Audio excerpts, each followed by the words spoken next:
Este cuento es El vampiro de John William Polidori. Fue un duro invierno en Londres. Apareció en diversas fiestas entre los personajes más importantes de la vida inglesa.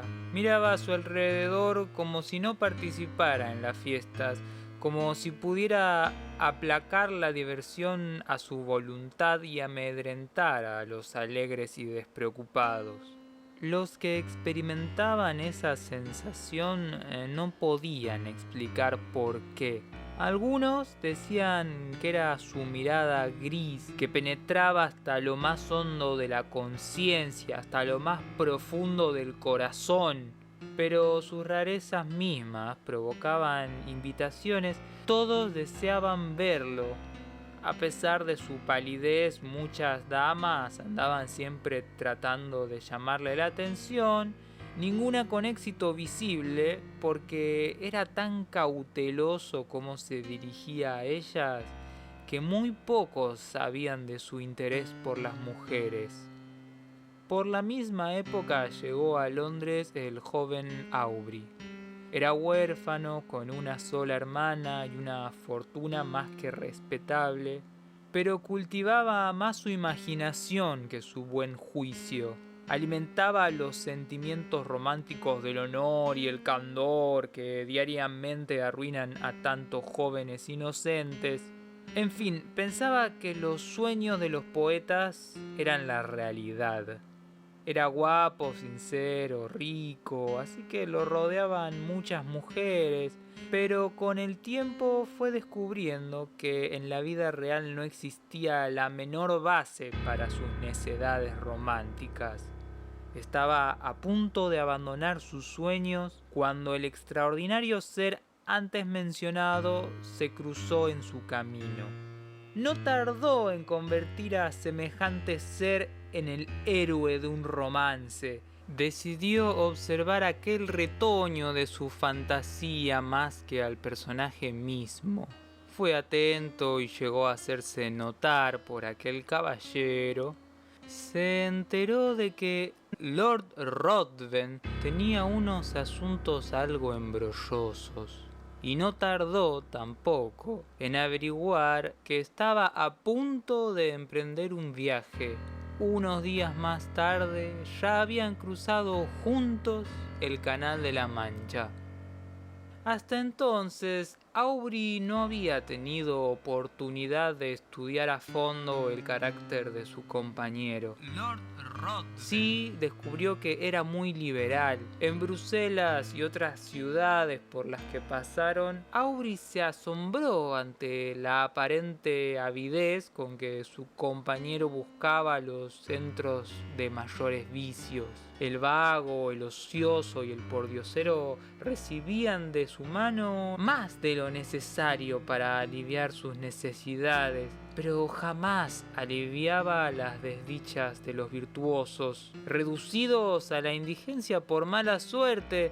Y curiosamente, todos los que habían sido ayudados por él terminaban por sufrir alguna desgracia. También solía apostar, a veces con fortuna, pero después perdía más de lo que había ganado. Siempre conservaba la misma expresión pétrea, imperturbable, con la que generalmente contemplaba a la sociedad que lo rodeaba. Aubrey tenía ganas a veces de pedirle que abandonara esta caridad y estos placeres que causaban la ruina de todo el mundo. Pero Lord Ruthven, en medio de la naturaleza más lujuriosa y salvaje, siempre era el mismo. Sus ojos hablaban menos que sus labios. En Roma, Aubrey lo perdió de vista por algún tiempo, dejándolo en la cotidiana compañía de una condesa italiana. No tardó en darse cuenta de que su amigo se estaba aprovechando de la inexperiencia de la hija de la dama esta. En general, todas las damas a las que él había buscado terminaban sacándose la máscara después de estar con él. Ya no sentían el menor escrúpulo en exponer toda la deformidad de sus vicios. Aubrey le preguntó cuáles eran sus intenciones con respecto a la joven, si pensaba casarse con la muchacha, y Lord Ruthven se echó a reír. Aubrey se fue. Desde aquel momento renunciaba a acompañar a Lord Ruthven durante el resto del viaje. El joven siguió solo. Después de Roma fue hasta Grecia. Allí se ocupó en buscar las pruebas de la antigua gloria en unos monumentos que se hallaban escondidos debajo del polvo.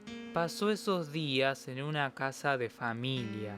Bajo su mismo techo habitaba un ser tan delicado y bello que podía haber sido la modelo de un pintor. Cuando bailaba en el prado o correteaba por el monte parecía mucho más ágil y veloz que una gacela. El leve paso de Iante acompañaba a menudo a Aubrey en su búsqueda de antigüedades. A veces sus trenzas relucían a los rayos del sol con un brillo sumamente delicado. Era la inocencia, la juventud, la belleza sin estar aún contaminada por los atestados salones, por las salas de baile. Ella le describía las danzas en la pradera, le hablaba de los cuentos sobrenaturales de su infancia. La convicción con la que narraba llamó la atención de Aubrey. A menudo, cuando ella contaba el cuento del vampiro vivo, que había pasado muchos años entre amigos y sus más queridos parientes, alimentándose con la sangre de las doncellas más hermosas para prolongar su existencia unos meses más, su propia sangre se le helaba en las venas, mientras intentaba reírse de aquellas horribles fantasías. Iante le detalló la aparición tradicional de aquellos monstruos y el horror de Aubrey aumentó al escuchar una descripción casi exacta de Lord Ruthven. La joven apeló a sus padres para dar fe de la existencia de los vampiros y ellos afirmaron su existencia, pálidos de horror. Una vez, Aubrey decidió realizar una excursión y cuando los padres de Iante escucharon el nombre del lugar, le suplicaron que no regrese de noche, porque necesariamente iba a tener que atravesar un bosque por el que ningún griego, por ningún motivo, pasaba una vez que había oscurecido. Era el paraje donde los vampiros celebraban sus orgías y bacanales nocturnas. Pero Aubrey no quiso hacer caso de la advertencia. Trató de burlarse y estuvo tan ocupado en sus paseos que no se dio cuenta cuando el día estaba terminando. Es que en los países del sur el sol se pone inmediatamente. Ya en medio de la noche, apurado en su regreso, no encontraba el camino a la ciudad. Se cruzó con una choza que apenas se destacaba y se acercó esperando encontrar a alguien que pudiera llevarlo a la ciudad o al menos para tener un lugar donde pasar la noche. Cuando se acercaba a la cabaña, creyó escuchar unos gritos femeninos. Gritos mezclados con risotadas de burla, todo como en un solo sonido. Con un súbito esfuerzo empujó la puerta de la choza. No vio más que densas tinieblas, pero el sonido lo guió. No tardó en tropezar con alguien y se encontró al momento agarrado por una fuerza sobrehumana. Fue levantado del suelo y arrojado con una potencia enorme. Después su enemigo se le echó encima, le rodeó la garganta con las manos. De repente, el resplandor de varias antorchas que se veía por la ventana vino a ayudarlo. Su rival se puso de pie y corrió hacia la puerta. Aubrey, incapaz de moverse, gritó. Los recién llegados buscaban a la mujer que había chillado. ¿Cuál fue el horror de Aubrey cuando, iluminado por la luz de las antorchas, pudo percibir la forma de su amada convertida en un cadáver? El único rastro del criminal había sido una daga con el mango lleno de incrustaciones de oro al estilo árabe. No había el menor color en sus mejillas, ni siquiera en sus labios. En el cuello y en el pecho había sangre, en la garganta las señales de los colmillos que se habían hincado en las venas. ¡Un vampiro! ¡Un vampiro! Por casualidad, Lord Ruthven llegó por aquellos días a Atenas. Cuando se enteró del estado de su amigo, que deliraba de fiebre hacía varios días, se presentó inmediatamente en esa casa. Aubrey se quedó horrorizado, petrificado ante la imagen de aquel a quien ahora podía considerar un vampiro. El vampiro. Pero Lord Ruthven, con sus amables palabras, había casi cierto arrepentimiento, y sus atenciones y sus cuidados hicieron que Aubrey pronto se reconciliara con él. Lord Ruthven parecía cambiado, no era el ser apático de antes. Durante la última fase de su recuperación, aunque no era tan amante del silencio y la soledad como Lord Ruthven, deseaba estar solo, y eso en la ciudad no podía. Es más, tenía que estar lejos de Atenas, del recuerdo de Iante. Por eso le propuso a Lord Ruthven, con quien se sentía unido por los cuidados que le dedicó, que visitasen aquellos rincones de Grecia que aún no habían visitado. El único recuerdo que decidió llevarse de aquel fatídico encuentro fue la daga encontrada en la escena del crimen. Los compañeros pasearon la península en todas las direcciones, no vieron nada que les llamara la atención. En cierta ocasión viajaban con muy poca escolta por un desfiladero y se vieron sorprendidos por el silbido de balas que pasaron muy cerca de sus cabezas. Eran ladrones. Los escoltas se escondieron entre las rocas y Aubrey imitó su ejemplo. Pero Lord Ruthven quiso precipitarse al frente, buscar al enemigo, y recibió en el hombro una bala que lo envió rodando al suelo. Mediante la promesa de grandes recompensas, Aubrey pudo convencer a sus atacantes para que lo dejaran llevar a su amigo a una cabaña que no estaba lejos. Los ladrones no los molestaron. Se contentaron con vigilar la entrada de la cabaña hasta que volviera uno de los escoltas con el dinero. Así fue como salieron de esa, pero 2 días más tarde, la muerte de Lord Ruthven parecía ya inminente. «Vos podés salvarme», le dijo Lord Ruthven. «No me refiero a mi vida, pues temo tan poco a la muerte como a la noche, pero podés salvar mi honor. Podés salvar el honor de tu amigo. Decime cómo y lo voy a hacer». «Es muy sencillo. Yo necesito muy poco. Necesito espacio, no puedo explicarlo todo, tenés que callar cuanto sabés de mí y mi honor se verá libre de las murmuraciones del mundo. Y si mi muerte es por algún tiempo desconocido en Inglaterra, yo viviré. No lo va a saber nadie». «Júralo», exigió el moribundo incorporándose con gran violencia. «Júralo por las almas de tus antepasados, por todos los temores de la naturaleza. Jurá que durante 1 año y 1 día no le contarás a nadie mis crímenes ni mi muerte, pase lo que pase, veas lo que veas». Sus ojos parecían querer salir de sus órbitas. «Lo juro», exclamó Aubrey. Lord Ruthven se dejó caer sobre la almohada, lanzando una carcajada, y murió. Lord Ruthven. Al día siguiente el cadáver no apareció. Durante algún tiempo la mente de Aubrey se perdió en conjeturas, hasta que decidió creer que los ladrones habían enterrado al cadáver después de sacarle todo lo que tenía. Estaba harto de un país en el que solo había padecido tremendos horrores. Mientras esperaba, el barco estuvo ocupado en ordenar las cosas que había llevado y lo que había pertenecido a Lord Ruthven.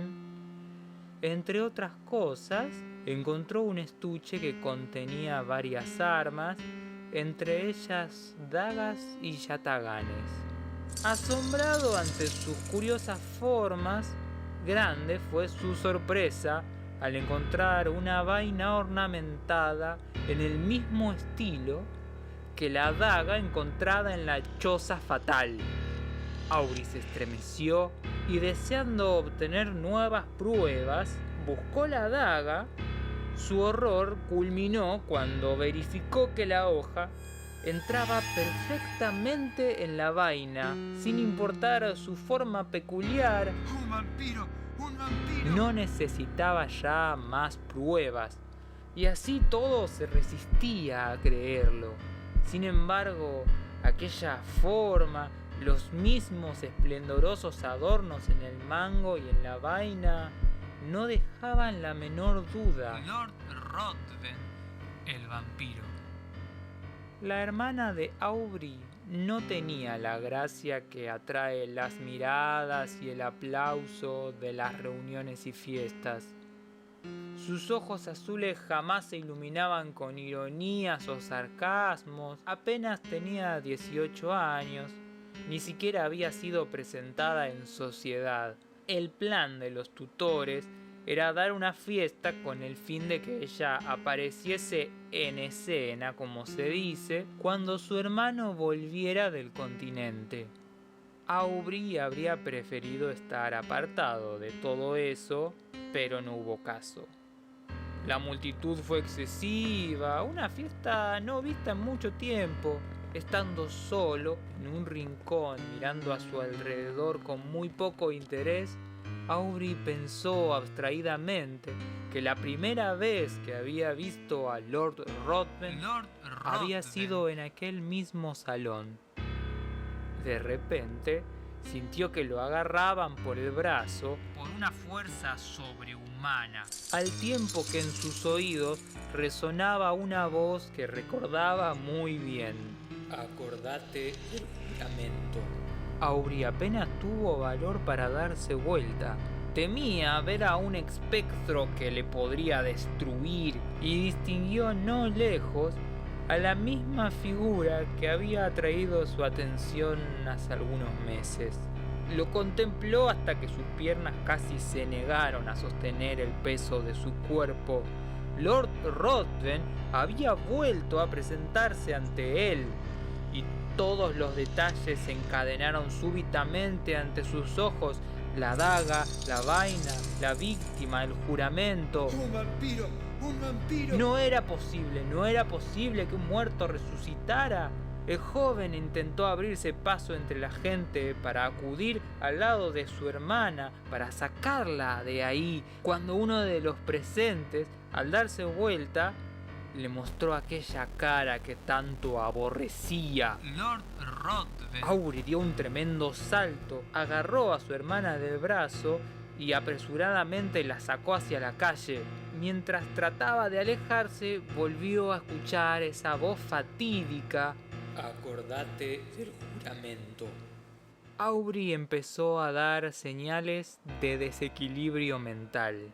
Si antes su cerebro había estado solo ocupado con un tema, ahora se hallaba totalmente absorto. Pensó en servirse de su propia mano para eliminar a su cruel enemigo, pero se acordó que la muerte no afectaba al monstruo. El vampiro. Durante días permaneció en tal estado, encerrado en su habitación, sin ver a nadie, comiendo solo cuando su hermana le traía la comida, con lágrimas en los ojos. Apenas pareció darse cuenta cuando llegaron los doctores. Pasaba los días tirado en la cama, incapaz de levantarse. Su rostro se tornó demacrado, le creció la barba y sus pupilas adquirieron un brillo vidrioso. A veces, cuando su hermana lo visitaba, se sobresaltaba y la agarraba de las manos. «Oh, hermana querida, no lo toques. Si de verdad me querés, no te acerques a él». Pero cuando ella preguntaba qué quería decir, Aubrey se limitaba a murmurar: es verdad, es verdad. Acordate del juramento. Esto duró muchos meses. El último día del año, entre sus delirios, pudo escuchar a uno de sus tutores conversando con el médico algo sobre esa melancolía suya, precisamente el día anterior a la boda de su hermana. Instantáneamente Aubrey se levantó y preguntó angustiosamente con quién iba a contraer matrimonio. Se alegraron de aquella demostración de cordura y le revelaron el nombre del conde de Marsden. Eso lo tranquilizó a Aubrey. De ahí en más, Aubrey comenzó a recuperar su aliento. Estuvo toda la tarde esperando la boda, felicitó a su hermana por casarse con una persona tan distinguida, cuando de repente se fijó en un medallón que ella lucía sobre el pecho. Al abrirlo, ¿cuál no sería su inmenso estupor al descubrir las facciones del monstruo que tanto y tan funestamente había influido en su existencia? Lord Ruthven. En un paroxismo de furor, agarró el medallón, lo tiró al suelo, lo pisoteó. Cuando ella le preguntó por qué había destruido el retrato de su futuro esposo, Aubrey la miró sin entender. Después, agarrándola de las manos y mirándola con una frenética expresión de espanto, Es verdad. quiso obligarla a jurar que jamás se casaría con semejante monstruo, ya que él no pudo seguir. Acordate del juramento. Los tutores y el médico escucharon todo. Aubrey cayó de rodillas y suplicó que demorasen la boda un solo día, pero no hubo caso. Ellos lo creían loco. Transcurrió la noche sin descanso para ninguno de los ocupantes de la casa, y Aubrey escuchaba con horror los rumores de los preparativos para el casamiento. Al día siguiente, mientras escuchaba llegar a los carruajes, no se pudo contener. Saltó afuera de la habitación con sus últimas fuerzas y no tardó en presentarse en el salón donde todo el mundo se hallaba reunido. Lord Ruthven fue el primero en encontrarlo. Se le acercó, lo agarró del brazo y le susurró al oído: Acordate del juramento. Aubrey no pudo soportarlo más. El vampiro. Al no encontrar salida de su furor, se le terminó rompiendo un vaso sanguíneo y tuvo que ser trasladado rápidamente a su cama. La hermana no se enteró de nada. La boda se celebró con toda solemnidad y el novio y la novia pensaron en abandonar Londres. La debilidad de Aubrey fue en aumento y la hemorragia lo estaba matando. Quería que llamaran a los tutores de su hermana, y cuando estos estuvieron presentes y sonaron las 12 campanadas de la medianoche, instante en que se cumplía el plazo impuesto a su silencio, relató apresuradamente todo lo que había vivido y sufrido, ¡Un vampiro! ¡Un vampiro! y falleció inmediatamente después. Los tutores, por si las dudas, se apresuraron a ver cómo estaba la hermana de Aubrey, pero ya era tarde.